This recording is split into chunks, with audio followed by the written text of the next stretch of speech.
बातें करते हम खेतों की और उसके रखवाली की। हम बीजों की बातें करते उत्तम जल संसाधन की। हम तकनीकी बातें करते फसलों के उत्पादन की। हर किसान का सपना सच हो जीवन सुखद बनाने को। गाँव-गाँव के हर आंगन का प्यारा सा ये दर्शन।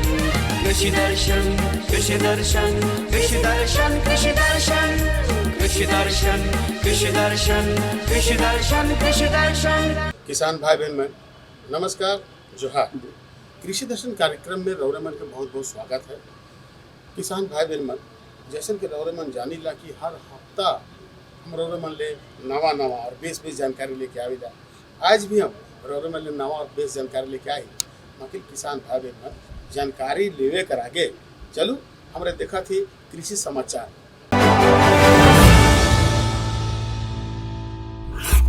नमस्कार, कृषि समाचार में आपका स्वागत है। मैं हूं अर्चना।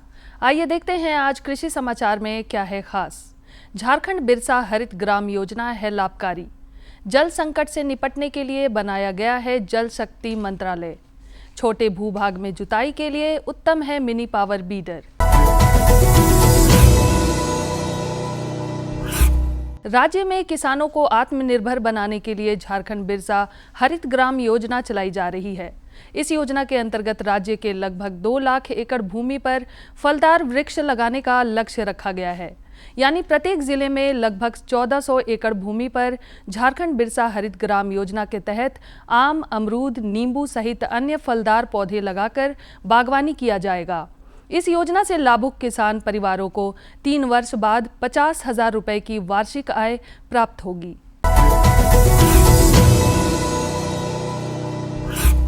आज देश के लगभग 255 जिले पानी की कमी का दंश झेल रहे हैं।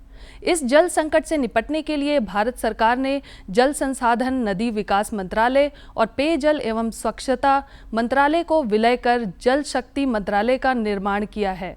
जल शक्ति मंत्रालय वर्षा जल संचयन, भूगर्भ जल स्तर के सुधार, नदियों के संरक्षण, पेयजल संकट से निपटने, कृषि सिंचाई के लिए अधिक बेहतर उपयोग इत्यादि के लिए कार्य कर रही है, ताकि आने वाले समय में देश को पानी का संकट न झेलना पड़े।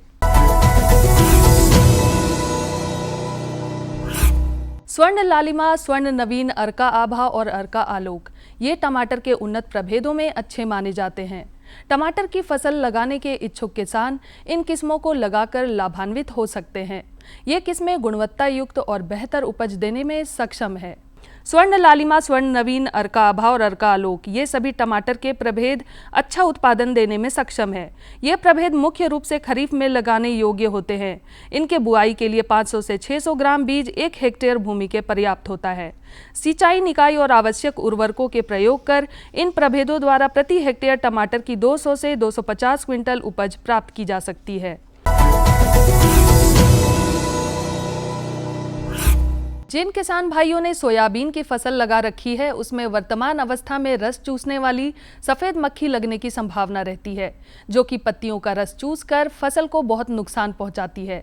इन कीटों के नियंत्रण के लिए फसल पर इमिडाक्लोप्रिड नामक दवा 0.3 मिलीलीटर प्रति लीटर पानी में मिलाकर 3 से 4 दिनों के अंतराल पर फसल पर छिड़काव करना लाभप्रद होता है। छोटे खेत, बागीचों या कम भूभाग में जुताई करना हो तो इसके लिए बहुत ही उपयोगी कृषि उपकरण है मिनी पावर बीडर। मोटर चालित यह मिनी पावर बीडर बहुत ही कम समय में खेत को बुआई के लिए तैयार कर देता है। इस उपकरण को मिनी पावर बीडर कहते हैं। ट्रॉली नुमा दिखने वाला यह उपकरण छोटे खेतों एवं बागीचों में जुताई करने के काम आता है। किसान इस उपकरण की सहायता से खेत के जुताई कार्य को आसानी से कम समय में खत्म कर सकते हैं। और अब एक नजर राज्य के कुछ प्रमुख शहरों के मौसम के मिजाज पर। आज राज्य के कुछ प्रमुख शहरों के तापमान इस प्रकार दर्ज किए गए। रांची अधिकतम 34 डिग्री सेल्सियस, न्यूनतम 20 डिग्री सेल्सियस। देवघर अधिकतम 37 डिग्री सेल्सियस, न्यूनतम 19 डिग्री सेल्सियस। जमशेदपुर अधिकतम 37 डिग्री सेल्सियस, न्यूनतम 22 डिग्री सेल्सियस। मेदिनीनगर अधिकतम 35 डिग्री सेल्सियस, न्यूनतम 20 डिग्री सेल्सियस। धनबाद अधिकतम 37 डिग्री सेल्सियस, न्यूनतम 19 डिग्री सेल्सियस। कृषि समाचार में आज इतना ही। पूरे देश के साथ हमारे राज्य में भी कोरोना संक्रमण लगभग समाप्ति पर है, परंतु हम सभी को कोरोना गाइडलाइन का पालन करना है। जैसे मास्क जरूर लगाएं, उचित दूरी का पालन करें, भीड़ भाड़ से बचते हुए कृषि कार्य करें। आपसे आग्रह है, जो किसान भाई अभी तक टीका नहीं लिए हैं वे टीका जल्द लगा लें, और जिन्होंने टीके के लिए हैं वे टीके का बूस्टर डोज अवश्य लगवाएं। अगले अंक में फिर मुलाकात होगी कुछ ताज़ा तरीन खबरों के साथ। तब तक के लिए दीजिए इजाजत। नमस्कार, जोहार।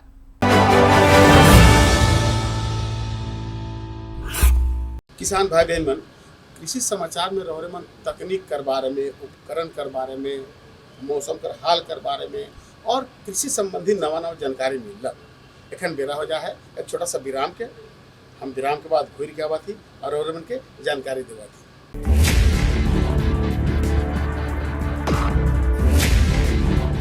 फार्मिंग को देश भर में बढ़ावा देने के लिए सरकार अनेक प्रयास कर रही है।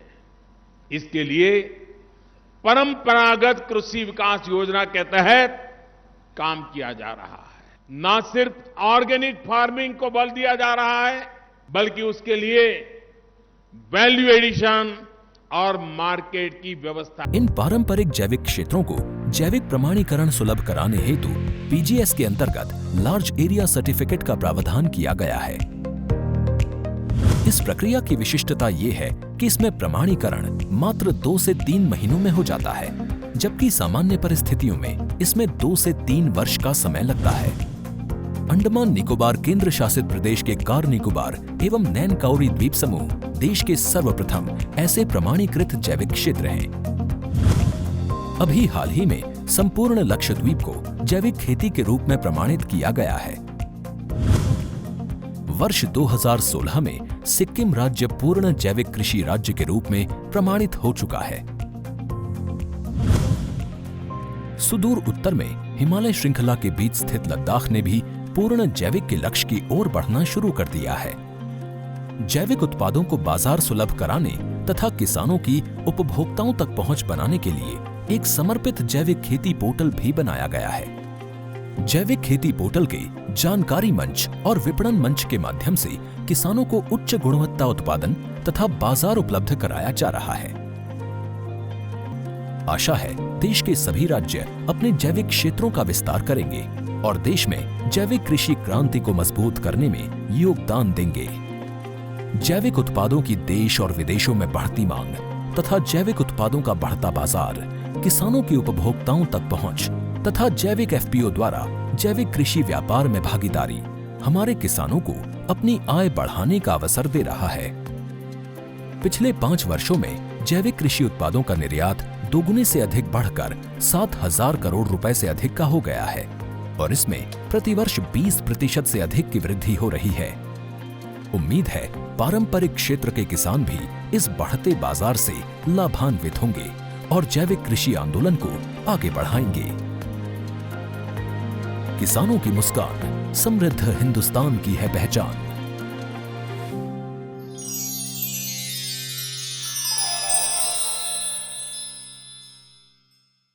तो किसान भाई बहन मन, विराम के बाद रौरम के एक बार फिर से स्वागत है। तो चलो अपन कार्यक्रम के आगे बढ़ाती जानकारी की ओर। आज का जो जानकारी है कि मशरूम कर वैज्ञानिक खेती और मुनाफा कर बारे में। भाई बहुत किसान भाई बहन मन ऐसा हैं जो मशरूम कर खेती करे ना और उमन के कभी कभी नुकसानो होएला, मगर इकर में नुकसान कर बात नखे। किसान भाई बहन मन अगर और मशरूम कर खेती करा थी तो रौरमन के चलू वैज्ञानिक तरीका से मशरूम खेती करे ले बताए थी और ऊपर मुनाफा के बारे में है नहीं, तो रौरमन के सीधे पिक्चर के माध्यम से एक जानकारी की दीवार थी। आज के समय में मशरूम की डिमांड भी बहुत ज्यादा है। इसके लिए कोई खुला या बड़े खेत की जरूरत भी नहीं पड़ती है। अब तो घर की चार दीवारी में भी इसकी अच्छी कमाई की जा सकती है। हालांकि जानकार कहते हैं कि व्यवसाय से कमाई अगर करना चाहते हैं तो इसके लिए जरूरी यह है कि आप मशरूम की खेती की तकनीकों पर ध्यान दें। जोहार, कृषि दर्शन कार्यक्रम में आप सबका स्वागत है। किसानों को समर्पित कृषि दर्शन एक ऐसा कार्यक्रम है जो कृषि जगत से जुड़ी तमाम जानकारियां देते हैं। किसान भाइयों बहनों, आज के कार्यक्रम में आपको जानकारी देंगे कि मशरूम की वैज्ञानिक खेती कैसे की जाती है। मशरूम एक ऐसा फसल है जिसमें प्रोटीन की भरपूर मात्रा होती है। अगर आप इसका उपज करते हैं तो जाहिर सी बात है आपको मुनाफा भी अधिक से अधिक होगा। इसी बारे में आज हमको बताएंगे डॉक्टर निशा तिवारी जी, जो कृषि विज्ञान केंद्र गुमला से जुड़ी हुई हैं। मशरूम उत्पादन एक अच्छा आय का स्रोत है तथा इसके बहुत सारे औषधीय एवं जो है पौष्टिक गुण पाए जाते हैं। मशरूम उत्पादन एक ऐसा उत्पादन है कि जिसमें एक तो आर्थिक लाभ है, पोषक तत्वों की बात करें तो उसमें भरपूर मात्रा में पोषक तत्व हैं, और औषधीय गुण की बात करते हैं तो इसमें कई सारे औषधीय गुण भी पाए जाते हैं। सबसे पहले कि इसमें उच्च कोटि का प्रोटीन पाया जाता है, जो कि 25 से 30% तक प्रोटीन होता है और जो पाचन क्रिया को अच्छे से कार्य करने में मदद करता है। तथा इसमें रेशे भी पाए जाते हैं। और बात करते हैं खनिज लवण की, तो इसमें फास्फोरस है, पोटेशियम है, कैल्शियम है, सल्फर है, तरह तरह के जो है इसमें पोषक तत्व खनिज लवण के रूप में पाए जाते हैं। इसके बाद जो है विटामिन्स भी हैं, मिनरल्स भी हैं। विटामिन्स में आपको राइबोफ्लोविन है, स्कॉर्बिक एसिड है और नाइसिन है। ये सब विटामिन्स में मशरूम में पाए जाते हैं। तो इस कह सकते हैं कि मशरूम में मतलब जो कि एक प्रकार का फफूंद है, एक प्रकार का कवक है, उसमें सभी प्रकार के पोषक तत्व पाए जाते हैं। जहां तक मशरूम के उन्नत किस्मों की बात है तो ये जानना बहुत ज़रूरी है कि आखिर कौन सी मशरूम की खेती ज़्यादा सही होगी। ऐसे तो मशरूम की कई तरह की प्रजातियां मौजूद हैं, लेकिन हमारे यहाँ जो मशरूम उत्पादन ज़्यादा होते हैं उनमें सफ़ेद बटन मशरूम, ढिंगरी या ऑयस्टर मशरूम, दूधिया मशरूम, पेडिस्ट्रा मशरूम और शिटाके मशरूम खास हैं। तो मशरूम क्या है कि जिनका कोलेस्ट्रॉल बढ़ा है, जिनको मोटापे की बीमारी है, जिनको अपचन की बीमारी है, उन सभी भाई बहनों के लिए मशरूम काफ़ी कारगर है। यहाँ तक कि कहा गया है कि ट्यूमर जैसे पेशेंट के लिए भी मशरूम काफ़ी फ़ायदेमंद होता है। इसके बाद जो है उत्पादन पर आते हैं कि इसका उत्पादन कैसे करते हैं। तो गुमला ज़िले की बात करते हैं तो या झारखंड में भी तो यहाँ पे ओएस्टर वैरायटी जो मशरूम है वो काफ़ी सक्सेस देखा गया है, क्योंकि इसका उत्पादन आसानी से किया जा सकता है। यहाँ पर हम लोग प्रशिक्षण के माध्यम से कई सारी समूह के महिलाओं को मशरूम उत्पादन से जोड़े हैं। अब इसका उत्पादन के लिए कुछ सामग्रियों की आवश्यकता होती है। खुखड़ी उत्पादन से पहला है कि आपको स्पॉन होना चाहिए, मशरूम के बीज को स्पॉन कहते हैं। उसके बाद आपको बेविस्टिन पाउडर मतलब कोई भी फफूंदनाशी होना चाहिए आपके पास, पानी होना चाहिए, पीपी बैग है, और पैडी स्ट्रॉ मतलब कि कुटी, चाहे वो धान की कुटी हो, चाहे आपका गेहूं की कुटी हो, किसी की कुटी हो, तो इस तरीके से हम उसका उत्पादन कर सकते हैं। इसका एक समय होता है जो कि हम अक्टूबर से लेकर मार्च तक, ओएस्टर वैरायटी की बात कर रहे हैं तो इसके जो उत्पादन हम ओएस्टर से लेकर मार्च तक इसका उत्पादन कराते हैं। और इसमें क्या है कि एक बार बंडल बन जाता है, जैसे कि हम 200 ग्राम बीज लेते हैं मशरूम का, स्पॉन का, तो उससे हम 3 बंडल बनाते हैं। 3 बंडल बनाने के लिए क्या करते हैं कि 4 किलो 5 से 5 किलो कुटी ले लेते हैं और तह बाई तह जो है पहले कुटी का लेयर डालते हैं, फिर बीज का लेयर करते हुए ऐसे 3 लेयर 4 लेयर बीज का और 4-5 लेयर कुटी का करके एक बंडल बनाते हैं। बंडल बनाने के बाद उसको हम लोग 15 से 20 दिन के लिए छोड़ देते हैं। छोड़ने के बाद उसमें वाइट कलर का माइसीलियम ग्रो हो जाता है, मतलब कि वो पूरा मशरूम का बंडल अब तैयार हो जाता है खोलने के लिए। जहां तक अच्छी मशरूम खाद की पहचान है तो तैयार की गई कंपोस्ट खाद गहरे भूरे रंग की दिखाई देती है। खाद में नमी की मात्रा 60 से 65% होनी चाहिए। खाद में नाइट्रोजन की मात्रा लगभग 1.75 से 2.25% होनी चाहिए। खाद पूर्णतः अमोनिया गैस की बदबू रहित होनी चाहिए। तो मशरूम के बंडल को खोल दीजिए। खोलने के बाद क्या होगा कि जिस दिन खोलते हैं उस दिन ना पटवन ना करके उसके अगले दिन से पटवन करना शुरू कर दीजिए। जब बहुत अत्यधिक ठंडी हो, बारिश का सीज़न अगर ठंडी में हो जाए तो ज़रूरी नहीं है कि हम मशरूम के बंडल को पर डे पटवन करें, पर डे पानी दें। 2 दिन का 1 दिन के गैप पे भी उसको हम पटवन कर सकते हैं। इसके पश्चात देखिएगा कि 15 से 20 दिन के बाद मशरूम बंडल आपका सफ़ेद हो जाएगा, माइसीलियम ग्रो हो जाएगा, फंगस अच्छे से आ जाएगा और उसमें से खुखड़ी निकलना शुरू हो जाएगा। खुखड़ी निकलने के बाद धीरे धीरे क्या होगा कि 1-1.5 महीने में अच्छा खासा बंडल मशरूम उत्पादन शुरू हो जाएगा और मशरूम निकलना। अब एक मशरूम जो है 150 से 250 से 300 रुपए केजी तक हम लोग बेचते हैं बाज़ार में। महिलाएं यहाँ पे अभी बेचने की दिक्कत नहीं है मार्केटिंग की, क्योंकि अभी यहाँ पे इतना ज़्यादा उत्पादन नहीं है कि मार्केटिंग की कोई समस्या महिलाओं को फेस करना पड़े। महिलाएं इससे अच्छे से उत्पादन करके इसको बेच सकती हैं। और इसके बाद अगर मशरूम नहीं बिकता है तो उसका दूसरा उपाय बताते हैं कि मशरूम को सुखाकर हम जो है रख सकते हैं। मशरूम को सुखा लिए, सुखाने के बाद ऑफ सीज़न में उसका अचार है, उसकी बड़ी है, उसका ये आपका बड़ी है, अचार है, सूप पाउडर है, पाउडर तैयार करके आप उसका तरह तरह के व्यंजन बना सकते हैं। सब्जियों की बात करें, मतलब मशरूम खाने में कैसे उपयोग करते हैं, तो मशरूम मटर है, मशरूम की सब्जी है, मशरूम का कोफ्ता है, मशरूम की पकौड़ा है, इस तरीके से खाने में भी उसका उपयोग किया जाता है।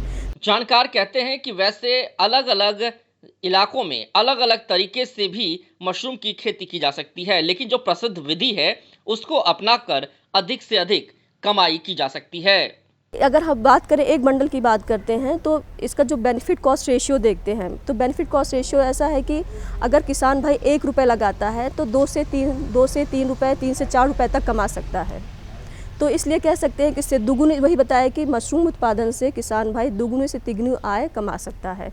जैसे यहाँ पे अभी कुटी होता है, तो कुछ किसान भाई इस पास जो है पशु होते हैं तो खिला देते हैं, कुछ भी किसान भाइयों का कुटी ऐसे ही वेस्ट चला जाता है।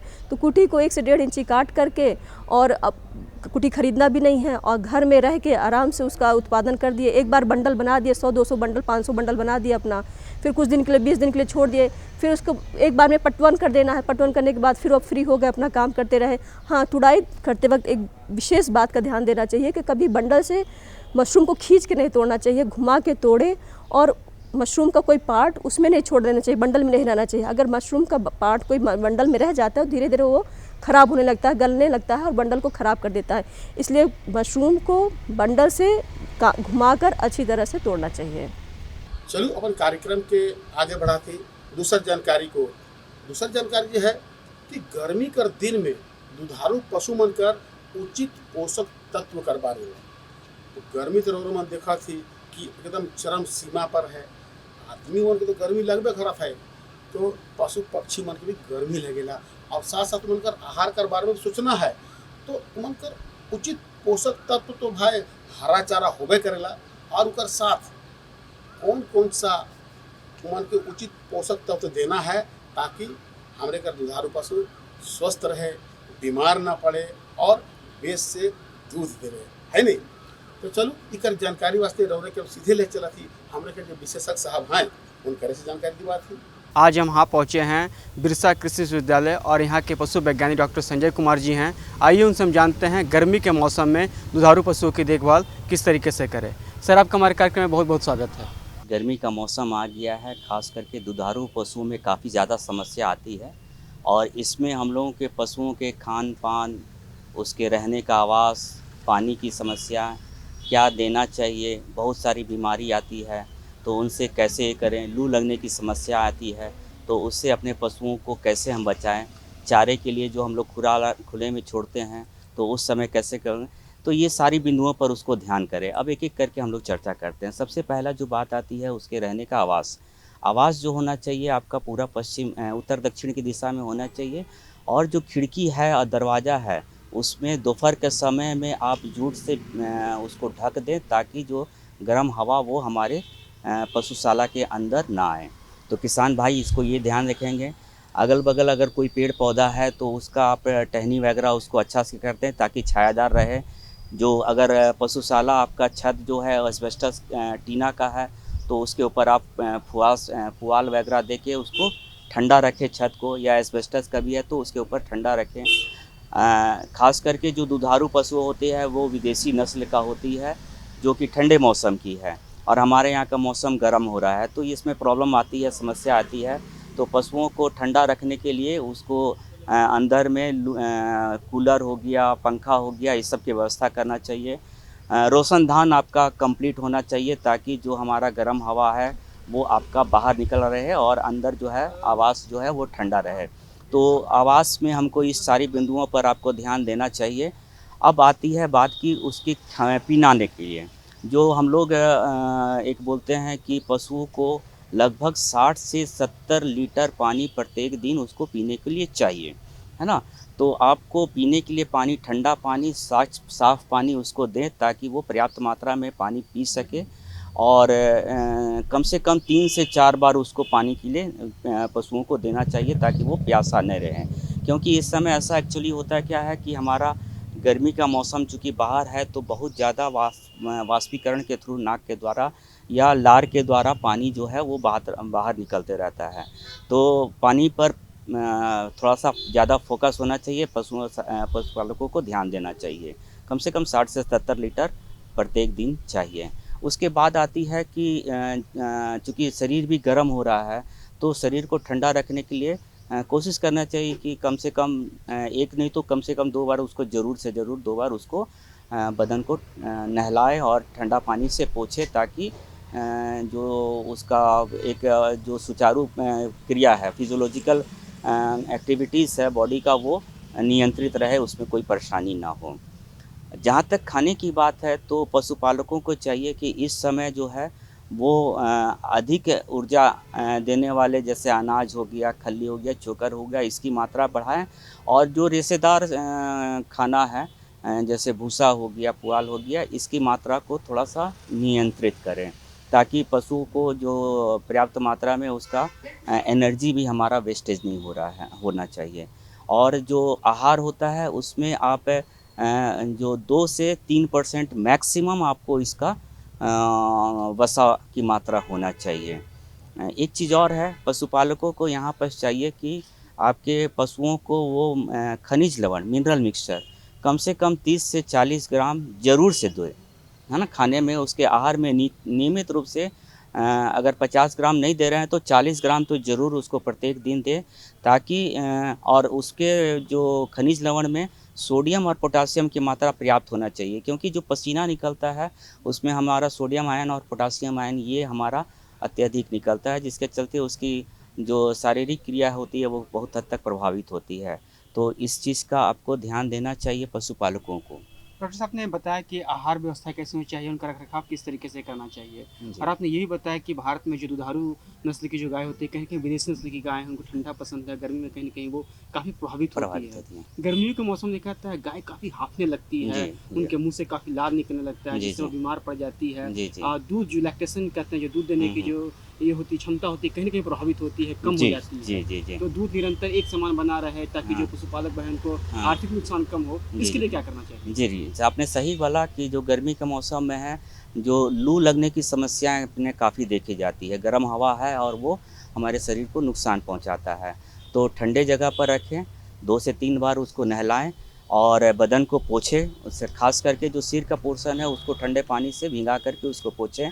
खाने में पानी की मात्रा पर्याप्त होना चाहिए, रेशेदार कम होना चाहिए और अनाज ज़्यादा होना चाहिए, खनिज लवण पर्याप्त मात्रा में होना चाहिए। और उसके अलावा आपका जो बोलते हैं कि मिनरल मिक्सचर भी आपको पर्याप्त मात्रा में देना चाहिए। ये सब चीज़ का ध्यान देना चाहिए पशुपालकों को। और जो गर्म हवा अंदर ना आए इसके लिए ध्यान देना चाहिए कि हमारा जूट का बोरा वगैरह, खिड़की वगैरह को उसको ये करे, तो ये सब चीज़ पर उसको कुछ रख रखाव पर ध्यान देना चाहिए। डॉक्टर साहब, गर्मी के मौसम की बात करते हैं तो गाँव में अक्सर देखा जाता है कि गर्मी के मौसम में खुरा चपका बीमारी हो जाती है और कहीं ना कहीं गाय जो है टूट जाती है, पशुपालकों को काफ़ी नुकसान होता है जी। तो इस बीमारी से बचाव के लिए क्या करना चाहिए? और गर्मी के मौसम में किसी गाय को खुरा होता है मुंह में या कि पैर में होता है, तो उससे किस तरीके से गाय का बचाव करना है, रखरखाव करना है, टीकाकरण कैसे करना है? जी, इसमें पशुओं को आपको 3 बीमारी ज़्यादा देखने को मिलती है। एक गला घोटू, लंगड़िया और खुरहा। खुरहा तो सालों भर कभी भी होता है, लेकिन अभी गर्मी के मौसम में जैसे ही पहला पानी गिरता है तो गला घोटू और लंगड़ा की समस्या आती है।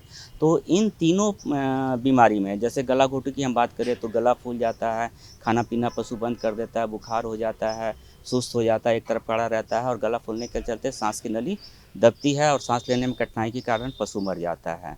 और उसी प्रकार लंगड़िया की बात करें तो जो पैर होता है, जहाँ मांस रीजन है, वहाँ पर उसमें मवाद भर जाते हैं, जहर बन जाता है और वो जहर पूरे शरीर में फैल करके जिसके कारण पशुओं की मौत हो जाती है।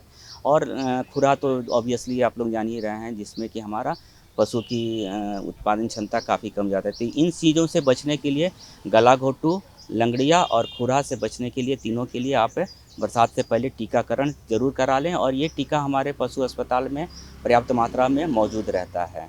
इसके अलावा जो हमारा बाह्य परजीवी हो गया, अंतः परजीवी हो गया, इनसे बचने के लिए भी आपको दवा का प्रयोग करना चाहिए। और खाने में आपका हरा चारा आप ज़रूर से दें। हरा चारा में आपका अभी सुबबूल हो गया, कॉफ़ी हो गया और सूडान हो गया, मकई हो गया। पशुपालक अगर ये देते हैं तो हमारे पशुओं में जो दूध की जो कमी हो जाती है या और सारी समस्याएं आती है, निश्चित रूप से इसमें हम अपने पशुओं को हम बचा सकते हैं।